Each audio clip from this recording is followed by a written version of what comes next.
Your Okay. 12-year-old, he's in grade 5. I'm sorry. Yes, it is a he. Okay. And you think that he has ADHD. What are your goals? What is the ultimate goal for Woojin? How can we work with you in setting your own personal goal, your own behavioral academic goals we want you to accomplish and do well, but like at the same time kind of give you that freedom to express yourself. It's like a fine line that I'm like kind of like struggling in my mind. How do you do that?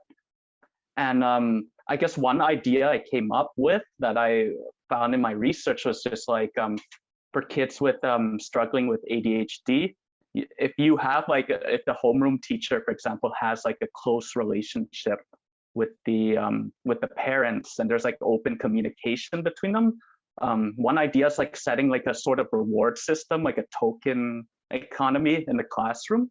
Mhm. So like you can do this like with the whole classroom. An example would be like maybe using like a marble jar or something like that. And anytime the kids are behaving, they're standing in line and they're not interrupting, you can put marbles in the jar. But if they're breaking the rules, you can take it out. And like I think it's kind of has to apply to the whole class, because like you don't want like the one student to feel like this incentive is only applying to them because they're special. You want it to Oh, apply. you don't want just one marble jar. Yeah, So it's like are you suggesting that you have multiple marble jars, for like one for each student, or one big marble jar for the entire class? Like, are we working on? I think both could work for sure, but like one marble jar is just like, because it's like the collective, right? They're used to being a part of this group. So like they gotta work together. And I think having that one giant jar, it makes it tangible. It's a tangible, and it makes the goal is right there. Let's get more marbles in this jar so we can have like, let's say a pizza party or ice cream or something like that. And Thank you for answering my question. That was my follow-up is, well, what do the children get? What's the thing that they can look forward to? They have the tangible thing, they have the marbles going in, they see it growing. Oh, we're doing well. And what's the end result is we get a pizza party, we get ice cream. yeah. So it encourages teamwork, but maybe sometimes when Woojin is acting up, maybe a little bit of social pressure, like Woojin's down, we want pizza. Okay, sorry guys, because he obviously loves the attention, but he also really wants to be well liked. Mm-hmm. Yeah. Which is why he does these attention seeking activities. Yeah. That's an awesome idea. Something that I do in my classroom is I have a star system.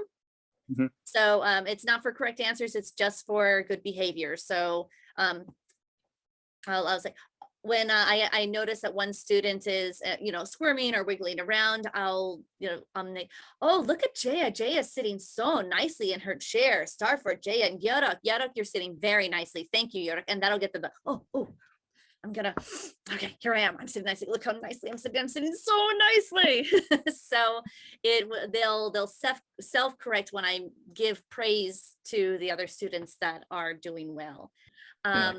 I was reading up in my research about some other strategies for dealing with ADHD. A few of them had noted that meditation had worked out for them, just 5 minutes a day, just 5 minutes. And this is something, having the parents and the children in the meditation program together to help them realize the potential benefits as well can be helpful. It can help them to focus and to kind of like learn how to calm down.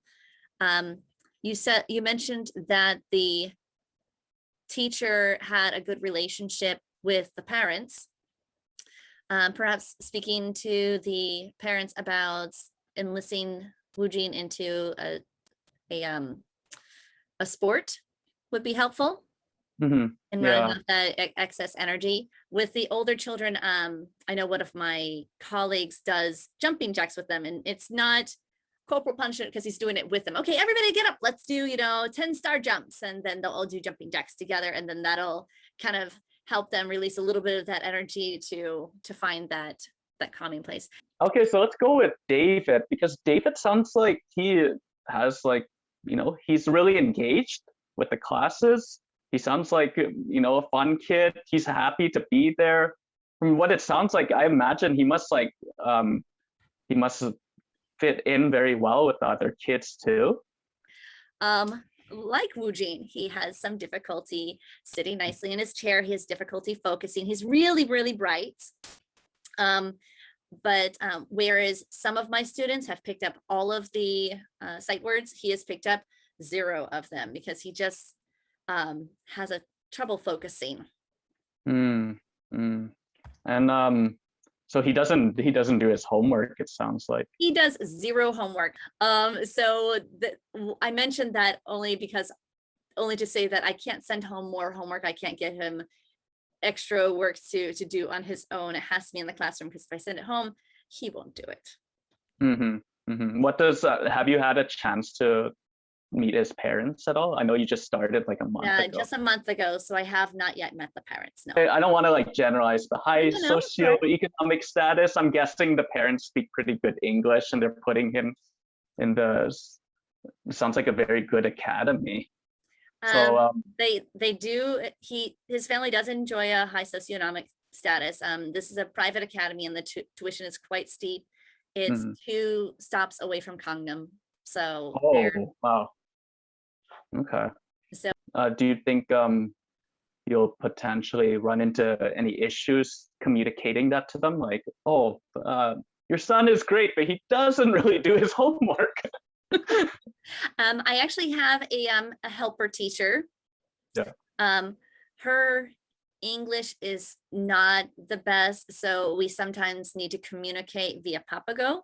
So when I do meet with the parents, she will be there. And so perhaps via your suggestion, I could, have a little pre-meeting powwow with her and say, okay, these are the ideas that we want to communicate to them, to let them know. And she communicates with the parents on a pretty regular basis, at least weekly. So and what about even bring up these issues or perhaps some strategies earlier on? That's a great suggestion. Thank you. Like, since you're already giving them homework, I guess maybe they can get stickers or something for finishing their assignment, and then like they can collect the stickers and eventually trade that in for some sort of reward, some sort of prize. So do you think that would work for him? We do the star chart. We do stars on the board for good behavior.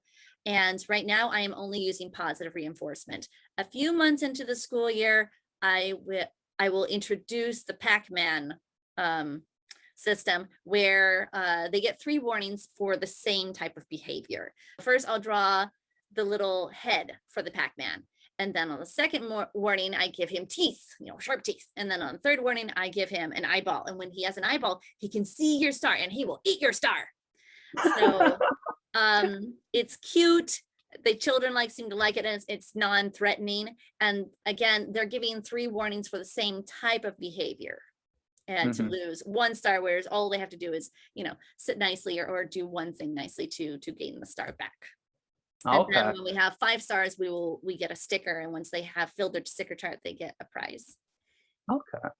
I think that sounds like very effective in terms of the homework, though, because it's not. I hadn't thought of that to add to the homework. Thank you again. Yeah, because it's like he's also gonna see that like his other classmates are doing their homework, so I mean that's gonna play a big factor, I think, because this is like a new situation for him. And so like there's I guess a curve, right? A curve that usually you're still trying to get over, a curve that he's still trying to get over. Yeah, that's a good point. And I hadn't considered using the stars specifically for the homework. I usually just, I get the homeworks on Monday and I check it, and then we just send it back home again. So putting that into the classroom would be good, or maybe even differentiating the colors of the stars for the type of good behavior. The way that I have later on in the year, I add the Pac-Man for the different types of behavior. So, yeah. So like the black one is a pencil Pac-Man, and that could be, doing homework as well. So black stars for, oh, you did your homework. Thank you so much. Star for you. Oh, that's really good. You're establishing all these different categories, right? Right.